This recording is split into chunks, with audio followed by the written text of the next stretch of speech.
What's up, guys? Today we're going to do one of my favorite submissions from the mount. We're going to do the arm triangle. So let's get right into it. Ryan, let me get you down. So, spin. All right, so we're here. I want to make sure I have good control here. So as I explained in the last video where we did mount control, I'm going to pinch my knees. I'm going to hook my feet under his butt, and I'm going to get one arm under his head and start driving my shoulder against his chin. Because I want to turn him to one side, make it difficult for him to escape to the other side, bridge to the other side. And it also elevates this arm a little bit and lets me start getting underneath his elbow, okay? Now, I don't want to go too deep on this underhook because I'm going to use it to walk this arm up and get it tight against his head. But I don't want to go too deep. If my underhook is too deep here and I try to walk it up, he's just going to overhook my arm. Yep, he's just going to overhook my arm and he's going to clamp it down, right?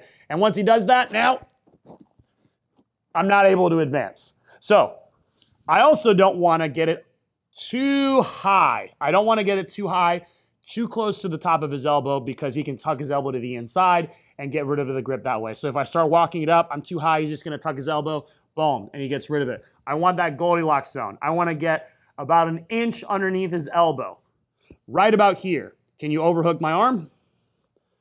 Hard. Can you tuck the elbow in? No, right? See, I just kind of follow it a little bit. Very easy to stop those defenses. Now, the next thing that I need to do when I walk this up, and this is very important, probably the most important part to this move, is I want to go slow, and I want to wear him down. This is an energy expenditure fight right now, and I want to make sure he's expending more energy than I am. I will eventually win. It might take me a minute, it might take me more, but I'm going to eventually win as long as I expend less energy in walking this arm up than he does defending it. So let's say we start here, okay? So I just moved his head across, and I'm starting to go under his elbow, right? I want you to resist me hard, Ryan. Ready? Go. Hard as you can. Go. So he's here. I'm just going to slowly start walking this arm up. When he gives me hard resistance, I pause for a little bit, then I continue. And as you can see, I'm not going straight up. I'm going out in an arc because that's what's going to weaken him the most. So just like that, I keep going, keep going. All right, good. Now, I've pinned his bicep against his ear. Once I've done that, I'm going to keep this arm in place, and I'm going to bring my head to the other side of his elbow, and now I can use my head as the main way to keep his arm in place. I'm actively driving pressure to the side with my head. I'm not just resting it here because he's going to tuck his arm down and get it back. All right, go ahead. Tuck your arm down, get it back. Right, push, push, push, push. Yep. Okay, so active pressure here. Once I get here, head pushes in. I'm actively driving weight in. Can you get your arm free now? Well, try. Right? I'm actively driving pressure in on my head. I can even plant it on the ground. Now, once I'm here, I want to make a couple adjustments before I dismount. So I want to take away as much space as I can and get his arm placed in as best a position I can before I dismount and I start squeezing. So I'm going to take this arm, lift his head up, and I'm going to wiggle this arm just like that. What I did is I took away the space in the crook of my elbow. Now there's much less space. The second thing I'm going to do is to make sure I push this arm and I get it all the way across his neck, not his chin. One of his defenses here is to answer the phone or straighten his arm and get it so that his shoulder is not coming across his neck and not choking him, okay? So here, this is not a good position. I want to make sure I push this arm across his neck and I keep my head positioned nice and tight against it. Now I get my gable grip. For the traditional finish, I'm going to windshield wiper out, dismount here. And I'm going to circle to get perpendicular to him, and I'm going to compress this arm in and drop my shoulder down. Just like that. So let's do that again. So we're here. Battle of attrition here. I drive my shoulder across to get him to turn to one side. I get this arm under his elbow, and now I start walking it up. Resist me, right? Start walking it up. If he grabs over my back or something like that, then I'm just going to keep walking it up, and I turn my shoulder into him. See? I walk this up, turn my shoulder into him. I can grab my elbows together, bring my feet to his hips, push forward. Oh, look, his grip is broken now. And I've already pinned his bicep against his head. So if he grabs around your back, that's something that you can do. Now, I settle back, bring my head to the other side.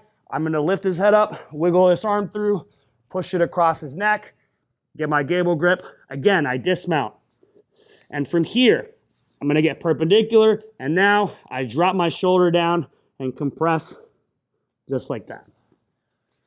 Now, a couple alternative finishes, which The first one of which I sometimes do. The second one was taught to me by Rob Kahn. It's not my submission, but it is something that perhaps will work better for you. So the first one, the first variation I'm going to show, you don't even need to leave the mount for, which is the reason I like it the best, is if I lose the submission, I'm still in the dominant position. If I lose the first variation, there's a good chance he's going to either recover guard or start trying to scramble up and come on top. So we're here. I already did everything and made all my adjustments and trapped him. This is where the variation change comes in. I'm going to slide up a little bit and lean onto this elbow, get him on his side, okay?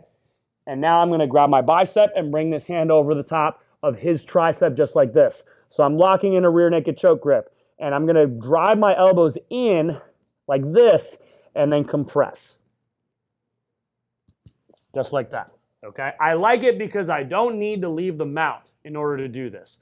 Now, depending on your body type and their body type, this may be a difficult move to make work. If they've got really broad shoulders, you may not be able to lock it tight enough in order to generate a good squeeze, but it's a nice thing you can attempt without risking losing the position.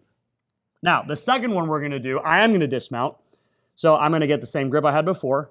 I'm going to dismount, but my finish is going to be different. I am now going to let go of my gable grip and just make a fist here. My other hand is going to go underneath the fist, just as if I had a guillotine grip.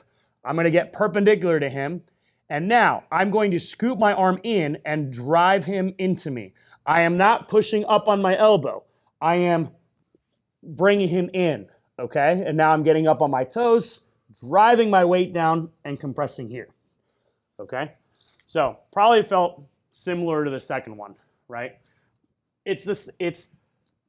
All of these are pretty similar finishes. They're all strangles, but that's Rob Kahn's way of doing it. And he's gotten a lot of people with it when he was rolling. He's pretty good at it. So I think it is a very successful move. It's just not one that I personally use. So really quick, here are the three variations again. So we're here.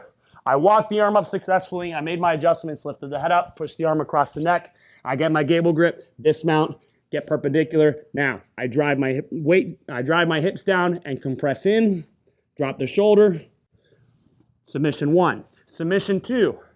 I made all my adjustments. Now I'm going to slide the back knee up, get him onto his side, grab my bicep, grab his tricep, compress the elbows down, squeeze. There's my second finish. Third finish.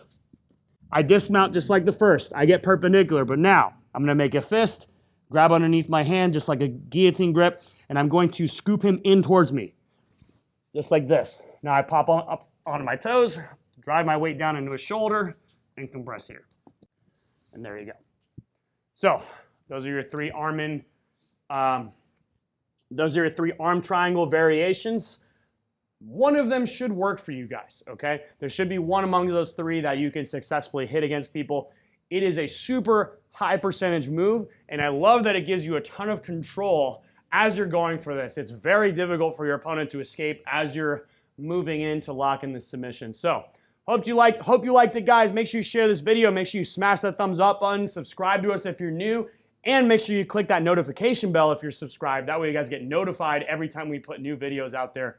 Thanks a lot, guys. We'll see you next time.